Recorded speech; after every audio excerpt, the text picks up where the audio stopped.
On May 4th, 2020, as part of a documentary series called Plandemic, I released an interview featuring science whistleblower, Dr. Judy Mikovits.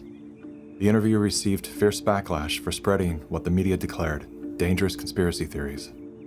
As a father and a veteran media producer, there was no way that I would release harmful information into the world during a moment as vulnerable as now.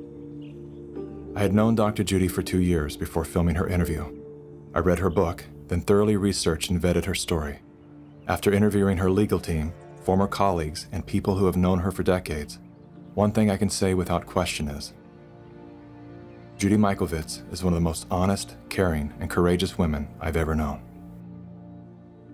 Why then would the most powerful forces of big tech, politics, media, and medicine go to such extreme measures to silence her voice all over the world? And why did all of the debunkers invest so much ink and airtime defaming Dr. Judy's character while avoiding very real revelations pertaining to patents, conflicts of interest, and the deadly corruption pervading our global health organizations? To get to the bottom of these questions, as well as many others, I've spent the last several weeks interviewing scholars from all over the world, among them top doctors, distinguished scientists, and Nobel laureates. I also sat down with Dr. Judy for a follow-up interview and to give her the opportunity to respond to critics. You can see that full interview on the Plandemic website. While you're there, make sure to dive down the rabbit hole, where you'll find additional videos, documents, and scientific studies that support the claims and perspectives put forth in the Plandemic series. Here are a few highlights from my follow-up interview with Dr. Judy. What do you have to say to the people who have tried to minimize your involvement with HIV by stating that you were at the bottom of the totem pole, 13th author of a 13-member group of scientists?